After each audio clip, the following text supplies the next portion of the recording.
So who the hell is Daniel Cross? Believe it or not, he used to be an assassin. The assassin, the way I've heard it told, but it turned out he was a sleeper agent for Abstergo, programmed to infiltrate and destroy the organization. How did he know you were there? We could be compromised. They must have caught me snooping inside their network and sent Cross to see what we were after. If they were aware of our current location, we'd know. Though, I will say this. Doesn't bode very well for future expeditions. I've set up some cameras topside. If anyone shows up, we'll see it. I'd suggest you go see about finding a socket for that power source. Or we can return to Connor if you prefer. All the artifacts in the world won't mean a thing without the key.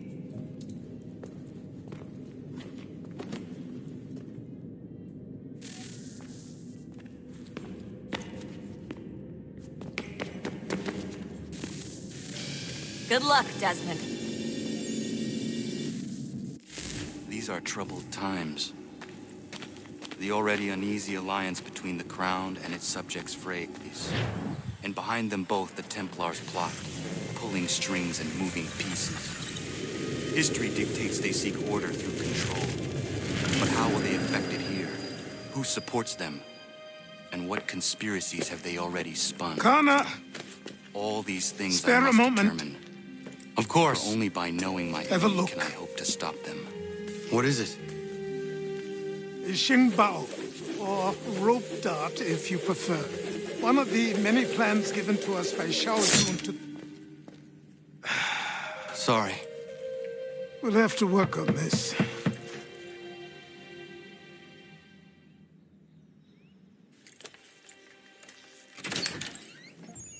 Ganondogo, Yes, my friend. what brings you here? Is the village all right? For now, What do you mean? What has happened? men came, claiming we had to leave. They said that the land was being sold and that the Confederacy had consented. We sent an envoy, but they would not listen. You must refuse! We cannot oppose the Sachem, but you're right as well. We cannot give up our home. Do you have a name? Do you know who is responsible? He's called William Johnson, Where is Johnson now? in Boston, making preparations for the sale. Sale! This is theft! Connor, take care. These men are powerful. What would you have me do? I made a promise to my people. If you insist upon this course of action, seek out Sam Adams in Boston. He'll be able to help.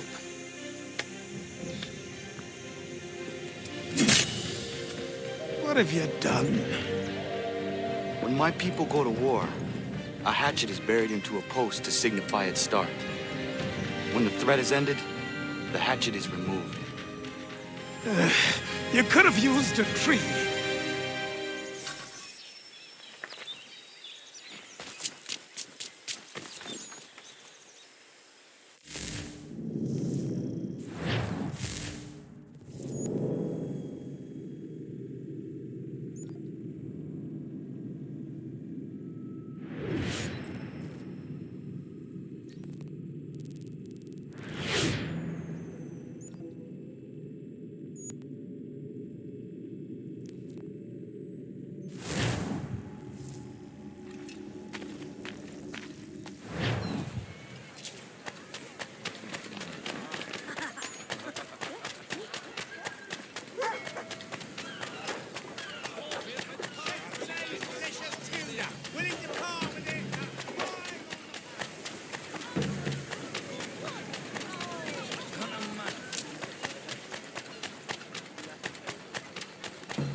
Sanctions and demonstrations won't suffice, Sam.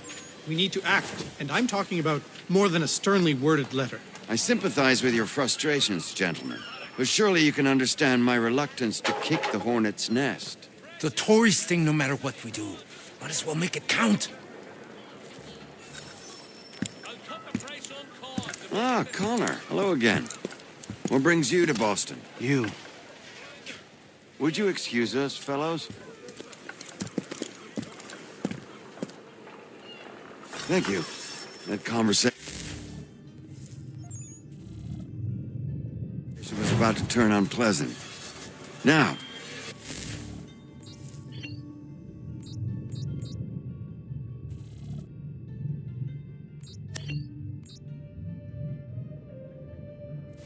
do for you? I was hoping you could help me locate William Johnson. Of course. I'm headed to a meeting with some men who should be able to help. Why don't you come along? It's good to see the people finally taking a stand against injustice. Says the man who owns a slave. Ooh, sorry? I practice what I preach, my friend. She's not a slave, but a freed woman, at least on paper. Men's minds are not so easily turned. It's a tragedy that for all our progress, still we cling to such barbarism. Then speak out against it. We must focus first on defending our rights. When this is done, we'll have the luxury of addressing these other matters. You speak as though your condition is equal to that of the slaves. It is not. Tell that to my neighbor who was compelled to quarter British troops, or to my friend whose store was closed because he displeased the crown. The people here are no freer than Surrey. You offer excuses instead of solutions. All people should be equal, and not in turns. It's in turns, or not at all. We must compromise Hey! It's my home, no matter what you thieves called taxmen say! If the gums in Parliament want to take my property, you tell them to sail across the pond and take it themselves! It's not open for discussion now. Open this door or these men will break it down. Ah! Ah, bollocks! We're coming in! I trust the mounting evidence is proof enough, Connor. Continue on. I shall meet you at our destination.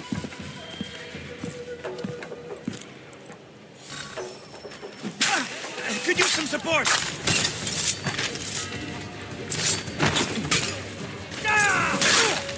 Is that all you have? You can't take what's not yours! Could use some support! Come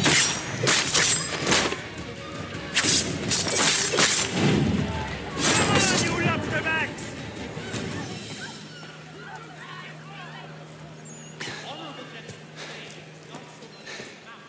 Justice for once. I dare the governor to send more. You all right? I'm fine. It's not my first dance. For all their teeth and claws, these little foxes, they fight like puppies. Thank you, my friend. I'd buy you an ale, but I'm expecting somewhere else.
Connor, I'd like you to meet some like-minded friends. The owner of this fine establishment, William Molyneux, and the manager and chef of his newest venture, Stéphane Chaffeau. Ah, Connor and I just had a ball with some red coats enforcing some taxmen outside my home. The collectors grow bolder and more forceful. Something we must address, Samuel. Then let us raise a banner. Something to let the people know that they are not alone. The docks are an angry place of late. Protesters picketing the latest shipments of British tea. The eyes of the city are upon that stage. A Bostonian without his tea is a dangerous beast. William Johnson is smuggling the tea off the ships. One of his men tried to sell me this. A sample of what I refused. But it's from those ships. No mistaking the stamp. He's charging a king's ransom. Must be he's making a mint off those who buy it. Where is he now? I've never met the man. May I ask why you seek him, Connor? He intends to purchase the land upon which my village stands, without the consent of my people. No doubt the revenue from his little smuggling endeavor is financing the acquisition. A tax enforced on tea grants a boon to smugglers. I'll wager the same men who levy the taxes are selling the tea. A stage requires a spectacle, and I may know the play.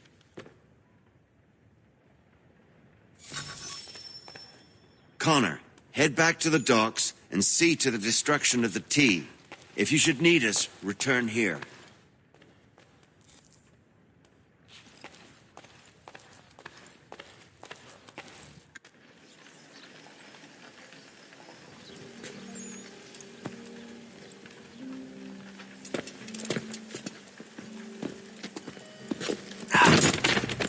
Pardon me. Oh, come on, mate.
Robinson's, Brook Avenue Maltings and Pop Distribution.